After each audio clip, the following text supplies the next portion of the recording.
Welcome to Study Glow's Political Thought Before Plato. Now you need to understand ऐसा नहीं है कि Plato से ही पॉलिटिकल फिलोसफी या पॉलिटिकल थॉट स्टार्ट होता है. इवन इन इंडिया बहुत पहले मनु कौटिल्य एंड बाकी थिंकर्स ने बात की थी पॉलिटिक्स पे, पॉलिटिकल थॉट्स पे बात की थी. बट सेम वे में ग्रीक या बाकी जगहों में भी पॉलिटिकल फिलोसफी प्रिवेल थी, बट एक सिस्टमैटिक वे में नहीं थी. दूसरा, कभी किसी ने उसके बारे में प्रॉपर लिखा नहीं था. तो जो पॉलिटिकल थॉट थे before Plato, first you need to understand ये चीज़ की जो ग्रीक है, सबसे पहले इसको क्या माना जाता है, एक बेस माना जाता है. और माना जाता है कि जो पॉलिटिकल फिलोसफी है एंशियंट टाइम्स की, वो ग्रीस से स्टार्ट होती है. इसको ग्रीक मैरिकल भी माना जाता है. ग्रीक में आपको एक चीज़ याद रखनी, एक तो वहाँ का क्लाइमेट काफ़ी अच्छा था, इंटेलेक्चुअल क्लास काफ़ी ज़्यादा थी, लोग एजुकेशन नॉलेज को काफ़ी इंपॉर्टेंस देते थे, और वो वर्शिप चाहे जिस भी मर्जी गॉड को वर्शिप करना चाहे वो उस चीज़ के लिए फ्री थे. रिटोरिक होता है एक ऐसा सिस्टम जहाँ पे आप क्या करते हो, ऐसा स्किल या ऐसा हुनर होता है राइटिंग या स्पीकिंग का, जहाँ पे आप लोगों को इम्प्रेस करते हो. इट्स नॉट नेसेसरी कि वो चीज़ सही है कि नहीं है, बट आपको दूसरों को इम्प्रेस करना है. और जो लोग इस चीज़ को यूज़ करते हैं उनको क्या बोला जाता है, ऑरेटिकल. ये वो लोग थे जो दूसरों को इन्फ्लुएंस करते हैं अपनी लैंग्वेज से, अपना वे ऑफ स्पीकिंग से. और यू नीड टू अंडरस्टैंड, आपका जो प्लाटो है उनसे पहले उनके गुरु थे सोक्रेटिस, और सोक्रेटिस से पहले एथियंस में थे सोफेट्स. अब ये सोफेट्स कौन थे? ये नॉन एथियंस थे, फॉरेनर्स थे, बाहर से आए थे. और ये क्या करते थे? बच्चों को पढ़ाते थे पॉलिटिक्स में कैसे पार्टिसिपेट करना है और अपनी स्पीच से कैसे लोगों को इम्प्रेस करना है. एथियंस पहले इतना ग्रेट नहीं था, लेकिन क्या किया था इन्होंने, इन्हें हराया था पेरिशियन वॉर में, बैटल ऑफ मैराथन में. उससे क्या हुआ था कि काफ़ी ज़्यादा फेमस हो गए. उनका जो इम्पीरियल एज था काफ़ी अच्छे से उभरने लगा. लोग इसके बारे में और ज़्यादा इसके प्रति क्या होने लगे, अट्रैक्ट होने लगे. बट ये चीज़ें लंबे टाइम तक नहीं चली. स्पार्टा ने एथियंस को हराया, और वहाँ पे जो एस्टोक्रेसी, एस्टोक्रेसी क्या होती है, जो फ्यू कुछ लोग जिस सरकार को चलाते हैं उसको एस्ट्रोक्रेसी कहते हैं. मोनार्की होती है जहाँ पे एक राजा रूल करता है. डेमोक्रेसी होती है जहाँ पे लोग रूल करते हैं. इसमें यहाँ पे एथेंस में क्या आती है, प्लूटोक्रेसी. प्लूटोक्रेसी का मतलब होता है वो एक तरीका, प्लूटोक्रेसी का मतलब होता है एक ऐसा तरीका या ऐसा वे जहाँ पे जो आपकी स्पीच है, आप एक्सपर्ट हो किसी नॉलेज में, और आप उस तरीके से क्या कर सकते हो, वहाँ पे रूल कर सकते हो, और वहाँ पे आप उस किंगडम को क्या कर सकते हो, आगे रन कर सकते हो. तो then we will understand one more thing. आपके जो प्रोटागोरस जो अपने आप को सोफेट्स मानते थे, इन्हें काफ़ी ज़्यादा किस में हासिल की थी, महारत थी ग्रामर में, आपका लॉजिक में. और ये लोग ज़्यादा से ज़्यादा डायलेक्ट्स वगैरह या प्रैक्टिकल चीज़ों पे इम्प्ली इनका ज़्यादा से ज़्यादा रोल कहाँ पे प्ले कर रहे थे, लैंग्वेजेस पे, डायलेक्ट्स पे, और लोगों को एक अच्छा रूलर बनाने के लिए. ये फॉरेनर्स थे, काफ़ी ज़्यादा टैलेंटेड थे, इंटेलिजेंट थे, काफ़ी वर्सटाइल थे, बहुत सारी चीज़ें सिखाते थे, काफ़ी एफिशिएंट टीचर्स थे. स्टार्टिंग में क्या हुआ कि ये लोग जो आपके प्रोटागर्स है वो कहते कंजर्वेटिव थे, मॉरल पॉलिटिकल फिलोसफी, और ये मानते थे कि जो भी टीचिंग्स होती है स्टेट की, वो स्पिरिचुअल सोसाइटी टुगेदर बॉन्ड होती है. और जो भी एक सोसाइटी होती है उसमें क्या सबसे इम्पोर्टेंट चीज़ है, जस्टिस, कि आप लोगों को जस्टिस कैसे प्रोवाइड करते हो. जो आपके लेटर सोफेट्स थे, ये क्या थे, रेडिकल्स थे. रेडिकल्स होते हैं जो एक पर्टिकुलर चीज़ पे स्ट्रिक्ट हो जाए और उसी आइडियोलॉजी को आगे फॉलो करना चाहते हैं, चेंजेस नहीं लाने चाहते हैं, कंजर्वेटिव होना चाहते हैं.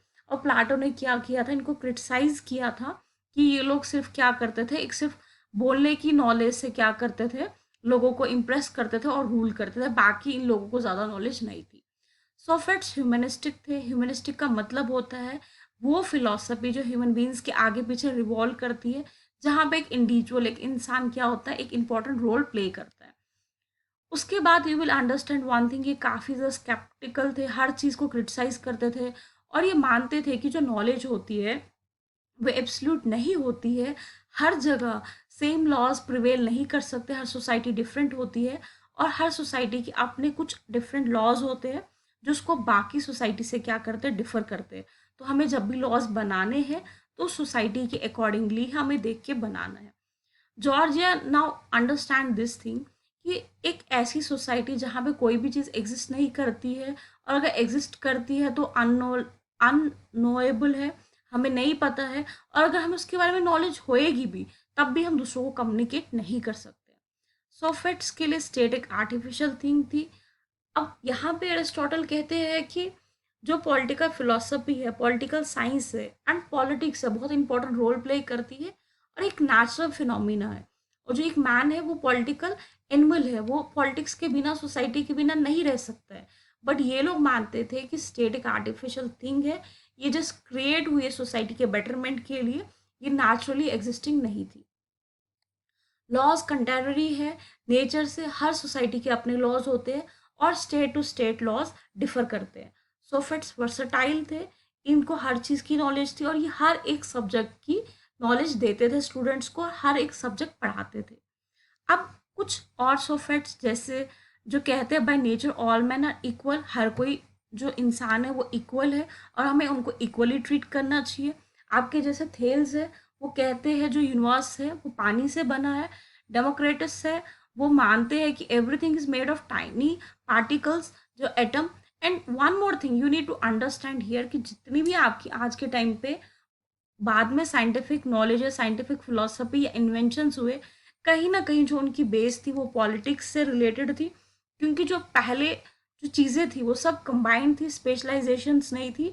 जो भी पढ़ता था वो हर चीज़ें पढ़ता था, वो साइंस भी पढ़ता था, आर्ट्स की नॉलेज भी रखता था, लैंग्वेज की नॉलेज भी रखता था। हिलोक्रेटस कहते हैं जो चेंज है वो रियल है और वो हमेशा चेंजिंग रहती है। ठीक है। प्रोटागोरस कहते हैं, आपके पैथागोरस ये कहते हैं कि अगर हमें सोसाइटी में सेलिब्रेशन की प्राप्ति करनी है तो हमें जितनी भी अर्थली चीज़ है, मतलब वर्ल्ड अफेयर जितने भी है, उनको छोड़ के अपने आप को प्योरिफिकेशन की तरफ ध्यान देना चाहिए। तभी हमारे को क्या होगा, सेल्फ एक्लाइजेशन होगी। देन व्हाट नेक्स्ट, हाइपोटोन्स कहते हैं the side of right angle triangle is opposite the right angle. इन्हें फिलोसफी दी, बाद में हम इसको मैथ में यूज करते हैं। अब जो सॉटिक्ज्म था, जो सॉटिक फिलोसफी थी, ये ज़ेनो ने फाउंडर थे इसके, ये मानते थे कि प्लेजर या पेन या डेथ या लाइफ ये सब चीज़ें टेम्पररी है, और जो भी चीज़ें हैप्पीनेस हो सैडनेस हो ये सोसाइटी में है और हर किसी के साथ होगी। और आपको अगर आप लाइफ को अच्छे से जीते हो तो आपको फेयर नहीं करना है किस चीज़ से, डेथ, क्योंकि एक नेचुरल फिनोमिना है, इससे डरने की कोई बात नहीं है। बाकी फिलोसफर्स आए, उन्होंने डिफरेंट डिफरेंट चीज़ें दी, जैसे होमर आए, इन्होंने अपनी बुक्स लिखी, कॉमिक प्ले लिखा गया। अब कुछ और हमारे जो सोफेट्स थे, जैसे justice never in anything itself but it kind of compact not harm to be harmed. Justice एक ऐसा फिलोसफी जहाँ पे हमें सबको इक्वली ट्रीट करना है, ना तो हमें खुद को हार्म करना है ना तो दूसरों को हार्म करना है। थर्सरडाइज, इसके बारे में आप इंटरनेशनल रिलेशंस में भी पढ़ेंगे। इनकी फिलोसफीज ने क्या किया था, इन्होंने हिस्ट्री को लिखा था अनबाइस्ड वे में। बाद में जब हम रियलिज्म की शुरुआत करते हैं, मैकेलवी, थर्सर एंड रियलिज्म है, हॉबस की बात करते हैं। You don't need to worry, ये जस्ट एक बेस है, आपको इसको क्रैम नहीं करना है। और डायरेक्टली इनसे सवाल वैसे भी नहीं आते, कभी मैचिंग वगैरह में चीज़ें आती है। जस्ट इनको एक दो बार रीड कीजिए, समझिए, try to correlate it with other philosophers. और जब हम सिस्टमैटिक में थिंकर्स पढ़ेंगे, कहीं ना कहीं इनके बारे में आपको चीज़ें जानने को मिलेगी। इसलिए मैंने आपको पहले ही इनके बारे में थोड़ा सा आइडिया दिया। So don't worry, don't be panic, slowly and gradually you will understand them. Next, आपके जैसे master the लेवरी and pulley, Hippocrates developed a code of ethics for medical practitioners. Ultimate wisdom comes from knowing oneself. Hippocrates मानते हैं कि एक ultimate wisdom, एक final wisdom कैसे आती है, जब आप खुद को नॉलेज रखते हो, खुद की नॉलेज रखते हो। अब one thing you need to understand here कि जितने भी ये सोफेट्स थे, ठीक है, इनका मेन मकसद था लोगों को ट्रेन करना। किस चीज़ के लिए ट्रेन करना, कि जो सोसाइटी है ये एथियंस में कैसे रूल करना है, कैसे राजा बनना है, कैसे शासन करना है। क्योंकि उस टाइम पे एथियंस में क्या था, एक आउटसाइडर, एक फॉरेनर कभी भी राजा नहीं बन सकता, तो ये वहाँ के लोगों को ही, वहाँ के स्टूडेंट्स को ही टीच करते थे। और ये अपनी जो प्रैक्टिस थी इसके लिए फीस लेते थे। और ये क्या करते थे, कुछ इलाइट क्लासेस को ही पढ़ाते थे, बिकॉज जिनके पास पैसा होगा ऑब्वियसली वही पढ़ने जाएंगे, जो लोग गरीब है वो तो इनकी फीसेस एफर्ट्स नहीं कर सकते। इसीलिए भी इनको बाद में सोक्रेटिस क्या करते हैं, क्रिटिसाइज करते हैं, क्योंकि वो अपनी एजुकेशन फी देते हैं और ये वो मानते हैं कि नॉलेज ही सबसे महान है, नॉलेज चेंजिंग है, वो जस्टिस को प्रिवेल करवाना चाहते हैं। And this is all about the political philosophy before Socrates and Plato. You need one thing to remember, NTA जब से पेपर कंडक्ट कर रही है वो बहुत सिस्टमैटिकली और चीज़ों को बेसिक लेवल पे चीज़ें पूछती है। फैक्चुअल नॉलेजेस कम पूछ रही है, बेसिक नॉलेज ज़्यादा पूछती है। और आपके पास एक और अच्छी अपॉर्चुनिटी है कि जो आपके पास पेपर सेकंड और पेपर फर्स्ट में पैसेज होते हैं, उसमें से आपके हाथ में मार्क्स है, बिकॉज आपको जो पेपर फर्स्ट है उसमें भी 10 मार्क्स आ जाते हैं, और पेपर सेकंड में भी वो लोग 2 पैराग्राफ्स पूछते हैं जो 20 मार्क्स के होते हैं। अगर आप चीज़ों को थोड़ा भी बेसिक लेवल से समझ के चीज़ों को जाते हो, वो 20 मार्क्स बिल्कुल आपके हाथ में है। बाकी रेस्ट भी चीज़ें एस्ट्रेशन बेस ज़्यादा पूछी जाती है।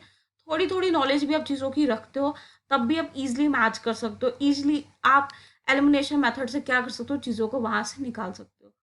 So wish you all the very best.